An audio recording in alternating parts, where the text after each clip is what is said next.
There's that amazing mullein. Started growing right up against the house. I don't know if it was just randomly growing there and avoided the mower because it was so close to the house, or there were other mulleins and they got cut, and so this mullein decided to stay close to the house by choice. I don't know. I don't know what happens with the plant world, but I believe that it's here for a reason for me, because it's survived so well that it's really prominent and telling me something about what I need. I like to look around the farm, see what's blooming in the most unusual and unlikely places, to see just what has survived and what might be there as a real perchance finding. And I know there's all my special lilacs that are still looking good. The leaves are still green. We're in July now. August is when they start to turn and get a little spotty, but they're still looking good. We're gonna have another sale in August for the plants, but here's some flower bed with my bee balm. I use the bee balm for various things.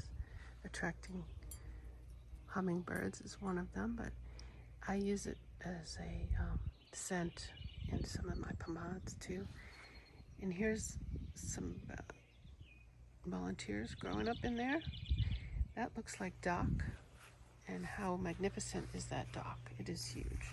It's probably 4 feet high and sprawling out of the corner of that box, planting box.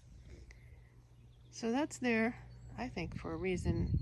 It's got some purpose in my life somehow, and I'll look that up and find out what it's good for. I know it's a female herb and it's really helpful for balancing female hormones, but I don't know what else. So I'm going to learn more about dock, because it's certainly there in an unusual spot, making itself known most prominently and doing really spectacularly well. And there's not much soil in that box, so it's grabbing whatever it can to send me a message. And this is, oh, there's a hummingbird. Yeah, see if I can catch it. Gorgeous thing. Beautiful, golden, red breasted. It went away. But here's another volunteer. This is red clover. And red clover, I know, is a balancing hormone for female hormone balancer. So very, very fortuitous to find it in my garden as such an invader, making itself prominent and obvious, giving me some kind of message here. I need to look into that. There are others. I've found bed straw. It's come up a lot this year. Very prominent. Lots of burdock, which is also a female hormone balancer. Also motherwort. Oh my goodness, yes. Let's go see the motherwort. These are viburnums and roses and peonies that desperately need weeding. And there's some vetch growing up in there and some more red clover. Some volunteer bee balm.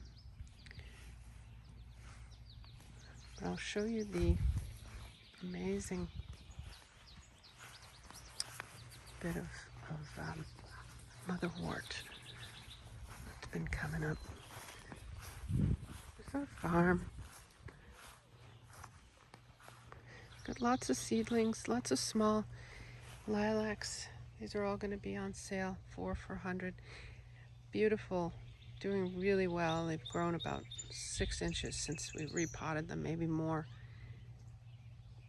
Just a few weeks ago. It's prime time right now for growing.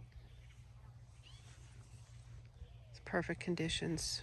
75 degrees, sunny, a little bit of rain here and there. We need to mow, of course, but I'm looking for plants to grow between that do not need mowing.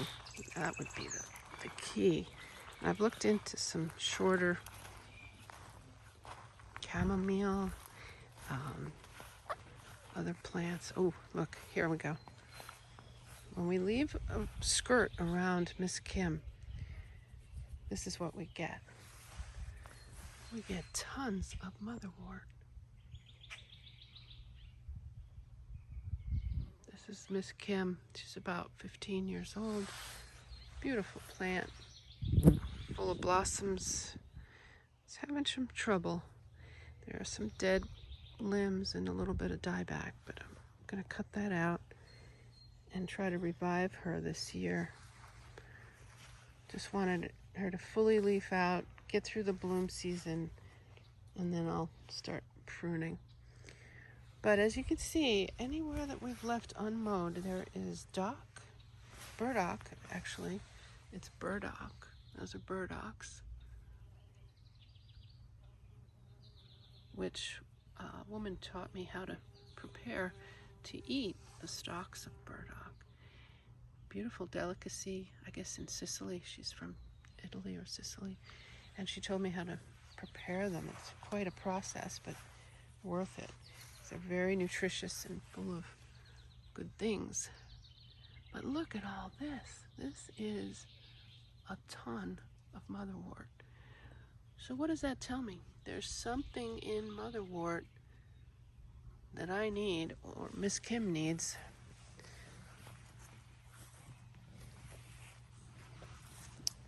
I'll keep looking through the grove just to get a feel for what midsummer is like in the grove.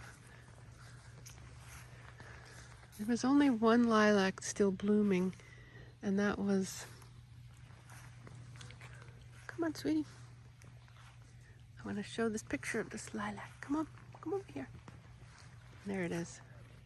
You see it just through the trees. That is Japanese lilac. And it's got still a few blossoms on it.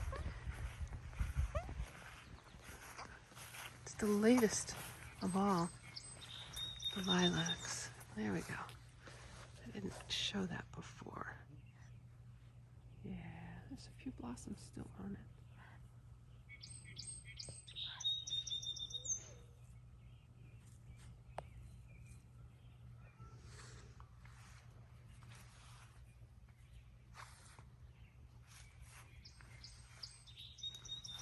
And there we go. There's the grove. The mid-summer sun.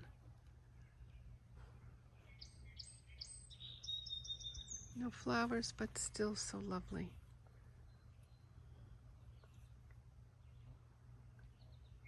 It's a time of replenishing and making food for winter. This is a frenzy of growth happening right now, where everything in the north here is trying to grab enough sunlight to photosynthesize food for the winter, store it in those roots, survive, just survive, and save energy for those amazing blossoms that come out next year. Oh, there's some bluebells. I love these. One of my favorites when I was a kid.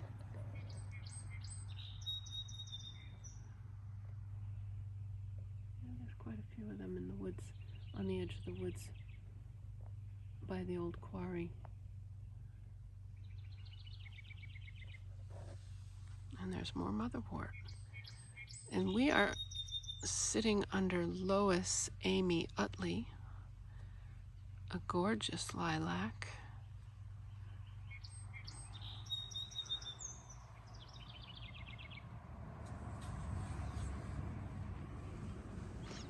This is Lois Amy Utley, about 30 years old.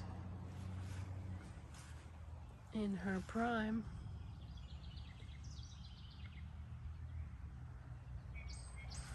Gorgeous double light pink. Heavenly scented. And there's Azure, a little bushy one over here. Let's go this way. Good girl. It's my trusty friend. My little girl. She comes with me everywhere. Vida. Vida. The lilac dog.